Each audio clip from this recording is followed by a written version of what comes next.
Right, as far as the look up.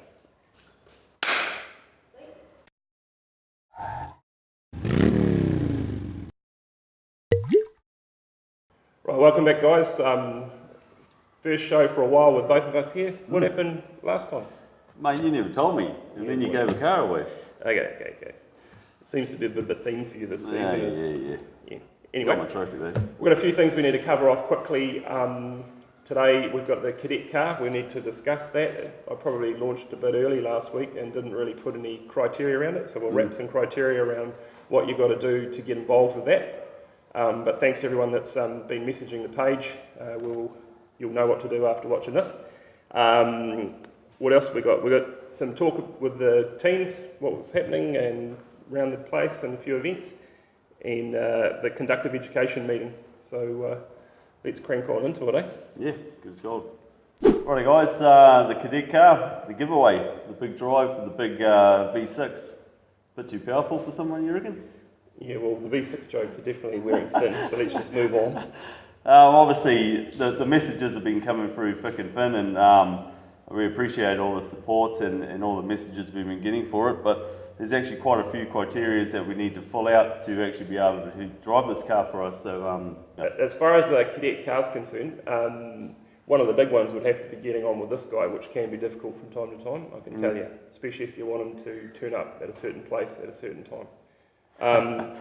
One of the other things we've discussed is the ability to fix these cars, because it's a lot of work, so that would be helpful, but not a necessity. So what we're going to do is get you to pretty much send in a little racing CV along with a covering letter just to say, hey, this is why it should be me, cover off a few of these points we've got here, and we'll let you know pretty bloody quickly, eh? what about a sample of their welding skills?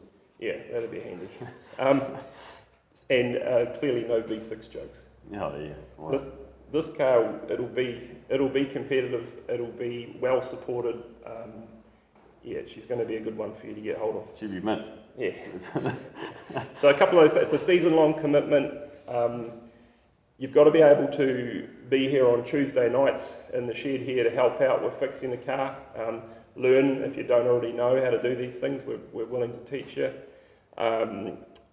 The other thing is the car will be contracted to the Kiki Club, so the driver will have to be contracted to the Kiki Club. This cadet car is a first for us, but we want and we are encouraging other people to get on board and do this as well. So we really want to use this as a vehicle to nurture the Superstock class in and around the Waikato, which we'll talk about very shortly. It's a contracted position. So Jared and I have discussed all the arguments that we've had in the last 3 years, and pretty much the contract that this guy's got to sign is one that we have to sign, so we don't argue and we can get along and create a really good team environment, which we're still working on. So that's about it. Anything else you need to add as far as this car's concerned? Oh, I did have some V6 jokes, but you pretty much nailed that on the head, so I'll keep that quiet. Well, we're going to talk about that later too. I can't even go into that right now. Okay. Everybody loves teams racing, so we figured even though this is not a full version of what we should be doing, we're going to talk about teams. A bit of a sore point for someone here who clearly hasn't, pretty much didn't make a team this year, but anyway, we'll move right along. Anyway, a little bit about teams. We're just going to have a quick cover off. We've been spoilt for choice in the last few weeks with what we've been able to watch as far as teams racing, and we've got Auckland coming up this week, which should be pretty bloody good too. There's some good teams. Yeah, Friday, Saturday, up at Auckland, which always puts on a good show. Obviously, we've had the New Zealand Stock Car Champs over at Bay Park, which was only just up the road for us, so we got along there, and that was, oh no, that wasn't teams, that was, wrong one, that was Stratford. Anyway, moving back on topic. Hey, it's close though. So it's close that night. Auckland this weekend, seen a few mixture teams. And we got that issue clearly with Auckland, I'd say Huntly, Kiki, in around this area. We just don't have the volume of Superstock drivers to put up a team, it seems. Yeah, it's a shame. There's a lot of cars around this area. Don't really know the reason why. I suppose I do know the reason why, and it gets towards the end of the season, it becomes hard on people. So that's probably the financial part that's hurting everyone, I think. I'm just wondering if we do have the volume of cars, when you look at how many cars Stratford have, Rotorua have got tons, you know, a lot of these tracks, Hawke's Bay, they've got plenty and they're competitive. I think hoping that if we can get this cadet program off the ground, we can sort of foster a more competitive environment and get some more people into it, might make it better. Yeah, well, it's the thing with the mini stock class, there's so many of them in there. And obviously with the cadet thing, being able to bring some mini stock drivers through might bring more car numbers to do teams racing. So that's probably the ultimate goal. Yeah. What about merging these teams? I can't see why not. Yeah, I think it's... Yeah, there's obviously teams that ring in other teams to get drivers in. I'd say, you know, if a team can't get enough and there's another team down the road, join them up. So what are you talking about, the Wonder Kings? The Wonder Kings? Or the Kingdoras? I'll give you that one, it's pretty sharp actually. Right, moving right along.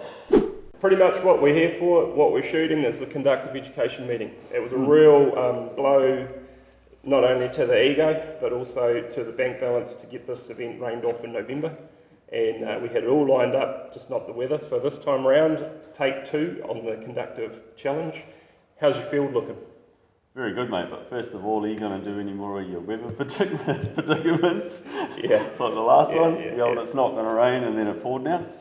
Yeah. So, yeah. It's going to pour down. Yeah, we're not doing that this time.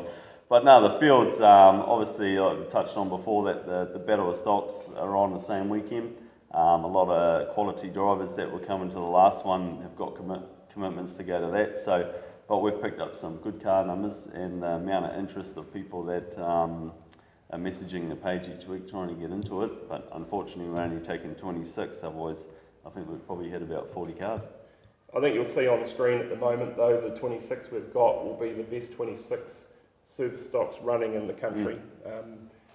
Battle of the Stocks or not, we've got 1 NZ there, you can see on screen, 2 NZ, World 240s champion, and we date right back, way back to the 2003 New Zealand champ. God, I hope we win something soon, because it's getting tiresome bringing that up. But anyway, maybe the cadet might do it right in his V6. So the 16th of March, it's going to be a huge event. It's a charity event, so buy your tickets, turn up. I'm not going to make any weather predictions, but it will be a really good event to run. So we do have a bit of a promo happening there. We've got 100 of the prepaid tickets, which we had pre-printed, I should say, from the last event, sitting at Ingham Hamilton. You can either wander in and ask for them or message the page, and for $30 you'll be getting a ticket to the event plus a WR shirt. So that's good value. It's a bargain. Absolutely. So there you go. So $30, ticket, shirt, entry. We only have 100 of them, so get stuck into it. And no, they're not the giveaway prizes that we've got. We've still got the retro shirts.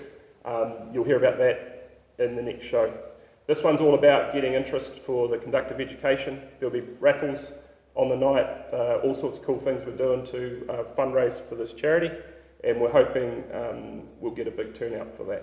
And also 4 races as well, seeing the last race being the King Country Champs. So the winner of the conductive ed starts off the back, and then he picks who he wants next to him, so on and so on, right up to grid 1. So 4 races in one night, I think it's going to be good value for money. Yeah, and that reverse grid with them getting to pick who they want next to them just adds to the excitement for the crowd. So get along and see some carnage. And it'll be the debut of the fully horse-powered V6 version, which we didn't see at Bay Park, did we? No, well, where's the full rest of the horsepower coming from? Wait and see. Yeah, okay. Yeah. If you don't see it, you'll hear it. Small track should be right. Yeah, anyway, that's a wrap for us for this week. Catch you next time. Off season, you'll see one of these every week, but it will be far more interesting and plenty of giveaways. Correct. So.